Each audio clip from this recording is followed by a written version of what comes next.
Hello, hello, City of Macaque. You're listening to Radio Skyline, your place to keep pace with everything in town and beyond. Joining me in her own home is Myra. Hello, Myra. And today, the pandemic continues on, but states are opening up. Government officials have been delivering a lot of different messages, and transcripts of the local discussion indicate that the City of Macaque's leaders now feel out of control. Were they ever in control?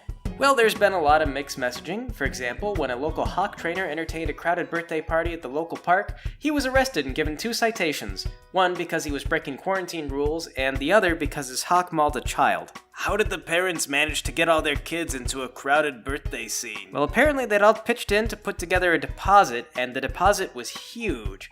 But anyway, though, Don Albo stepped in and he got the guy out, paid his fine, and then awarded him the City Medal of Civil Disobedience, which is the highest honor our city can bestow on someone who has legally done a crime. Wait, the city hands out medals? The city hands out medals for doing crimes? Yeah, it's actually a historical holdover, kind of symbolic, like a key to the city type of thing. You can also get a city medal for having the best soft serve ice cream, saving a child's life by jaywalking, or shooting a man who steals the mayor's wife. How often does that last one happen? 3 times to date, 2 of those times being the same mayor. Either his wife was a very charming lady, or he was not a very charming guy. Wait, you can only get the soft serve one if you've done a crime? Well, there's a whole crazy history behind it, but soft serve ice cream used to be illegal in Macaque because the township believed that it was the work of the devil. So that one's grandfathered in. Anyway, regarding the pandemic, the mixed messaging of giving rewards to people who violate the quarantine while also arresting them has made local leaders feel concerned that they have no public influence at all, and as such, they are opening the city again. You know, deep down, I hoped at some point that this would be a rallying moment for our leaders. You know, they'd figure out their priorities and work together and have a common message. But on the other hand, I feel smug because I predicted they were all idiots. Well, their plan is they're going to open up, and if everything goes loopy sideways, then they'll close down again.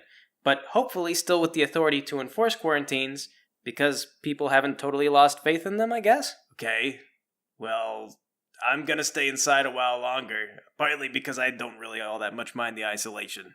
That is just as well. We can work from home because we are dumb radio clowns. That is being encouraged. Not the radio clown thing. No, not the staying from home. I just feel like nothing is done with any kind of clarity anymore. I know we all have to hate each other in this country, but can't we agree to hate something together every now and then? There's just so much that we could hate, we could pick something. Sure, that would be nice, but if it wasn't really divisive, it wouldn't get a Twitter hashtag that would be trending. You know, still though, I bet there's a lot of things we all universally hate. Yeah, like what? Well, like, You know, whatever you say, some weirdo out there is happy about that thing, and he'll fight you to the death defending that thing. You'll get angry letters for weeks after you badmouth that thing. Nobody likes mosquitoes. There are people who find them fascinating, I'm sure. They devote their lives to studying mosquitoes. I hear that's not actually on purpose. Like, you go into that field thinking you're gonna watch something interesting like birds, and then you get stuck with mosquitoes. But anyway, speaking of things we all hate that aren't done by choice, it's time for a commercial. This is Jacques of Jacques' Hawk Flock. Would you be shocked by a flock of hawks? Would you like to gawk at the hawks? Well, hawks are all I've got. Hawks and a medal that says I did something wrong. But important people are proud of me anyway. I believe that due to endorsement by a prominent politician, I am now what they call an essential business. The quarantine is schlock that we should mock, so let us talk about my flock. You see, the stock I sell does rock because it's a flock of hawks. They fly and they scream and peck your eyes, so you must wear goggles to avoid surprise. Should you ignore this safe citation, then you are bound to arbitration. That means you cannot sue me as a class, and I choose the judge, a man with sass. With sass who does believe I should prevail, and your paltry lawsuit not avail. My name is Jacques, of Jacques' Hawk Flock. If you want fun birthdays, we should talk.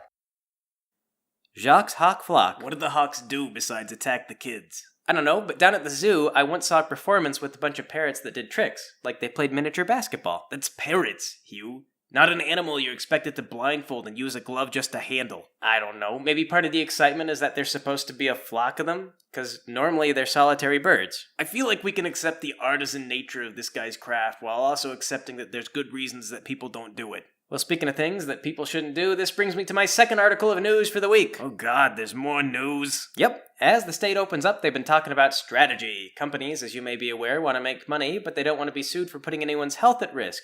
Hospitals are, of course, kind of in the same boat. And a big problem that they have is that billing is very complicated, and a lot of people are up in the air with their insurance situations right now. Yeah, that reminds me. I've got to read up on what Cobra even does in case we get fired. Why do they call the insurance for fired people Cobra? It sounds ominous. Well, the hospitals really want to continue price gouging and surprise billing because that has been a standard practice for a long time in America. But the general populace will go bankrupt if too many people wind up in the hospital with all these kinds of billing practices.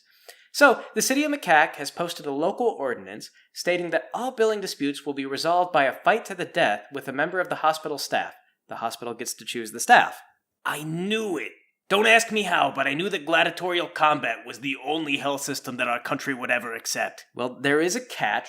The government wanted to appease voters, but still get the corporate lobbyists with a total victory. So, they came up with a scheme that would please nobody. You see, the rule is if you win the fight to the death, it proves that the hospital made you healthy enough that you could win, and that means you have to pay the bill. Okay, but if you lose a fight to the death, then you're only on the hook for half the bill. Only half the bill.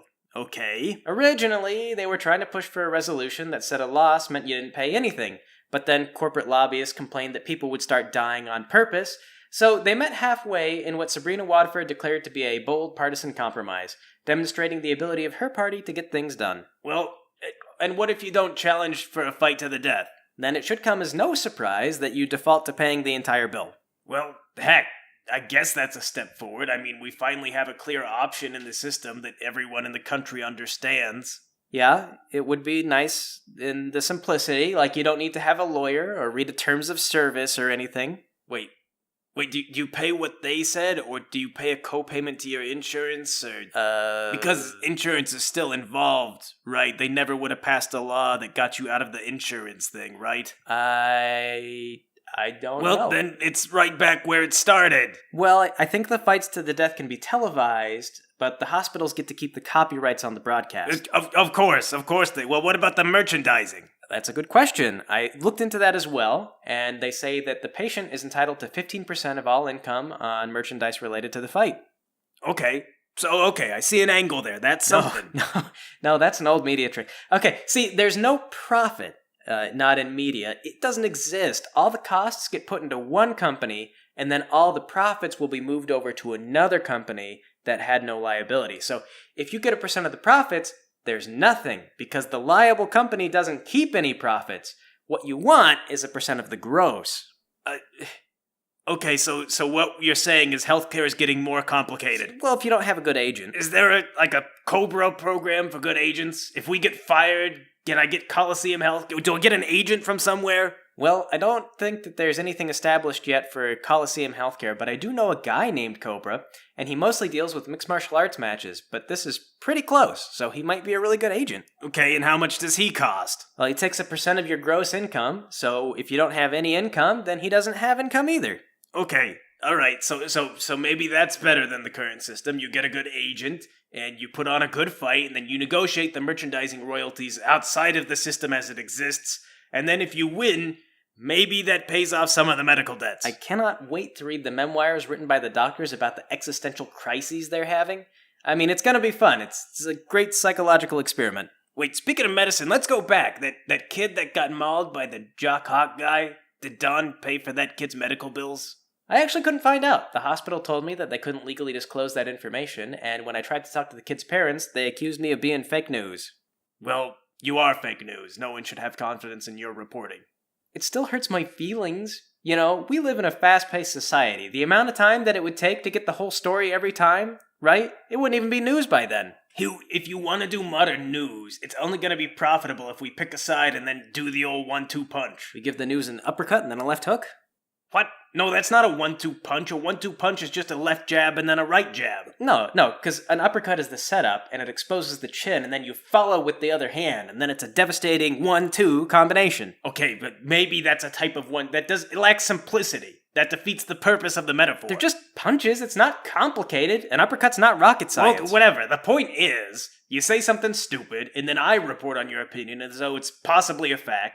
And that's how all the major entertainment networks do it now, and they virtually eliminated research from their stories. You wouldn't even support me on this 1-2 punch thing. How are you going to report that I have a valid idea? idea? I didn't say I was going to try to support you being a legitimate source of news. Well, regarding support, it's time for a commercial. Yo, this is Slick Sam, and over these past long years in seclusion after the apocalypse, I have tried to grow a beard, only to discover it's patchy on the sides. I tried to get a trimmer to manage my look, but discovered that trimmers are sold out and prices are gouging. I have given up all hope on my beard and have decided to insist, much like the Emperor's new clothes, that it is an intentional fashion statement. And to speak of being Emperor, the newts in my store have declared me their king. This is a big deal because prior to this I was more like their god, a source of food and clean tanks to live in, except for the escaped ones who are surviving on their own but fear me all the same as a more primal deity. As a god, I have few obligations outside the necessary, but as a king I am now tangled in their mundane politics, forced to establish a newt tax code. I have adopted a newt son, and if someone out there would like to bridge relations between our two kingdoms, my newt son is very eligible. I have not heard from the mer people, and the mailman now insists it was all just a joke that got out of hand. So this either means that there are no mer people, or the mailman is a double agent. I haven't really come up with a good way to decide the truth, but so much time has passed I'm not sure if it matters either way. If mer people are ruling the nation, that would explain why hair trimmers have gotten so expensive, however. And if the world ever rights itself, that's gonna be the first thing I fix. When I reopen, you're gonna be able to find hair trimmers at my store at affordable prices. And eligible newt bachelors who are next in line to sit on the throne of a god king. Who could miss such an impossibly valuable deal? And who else but Slick Sam could offer it? At the epoch of the new era, don't forget to drop on by. We have everything you could possibly need, except deodorant. Slick Sam's! Slick Sam. He's really starting to lose it. At least he remembers he's still supposed to be selling products. It's all the man is, all he can ever be. The city's most enduring and yet baffling salesman. I don't know if he's actually the most baffling. Well, he insists on supporting our station, which is beyond understanding. It does worry me that we don't get that much advertising from big stores like Oligopolmart. Exactly, what does that say about us? That we don't know the marketing people at Oligopolmart? Yeah, I guess. Actually, I don't think very many radio stations do advertise for Oligopolmart. What I hear more often are those weird ones for life insurance and stuff. We could do that. I guess Sam is better than trying to hawk life insurance. That, and I hear a lot of auto dealers. How come we never get any auto dealers? Those guys are all super local. That's who our people should be. You'd have to talk to Bob. This is the first time I'm thinking about this. Well, it's all the thinking we'll be able to do today because it's time to end the show. Thanks for listening to Radio Skyline, everybody. Shoot for the skies.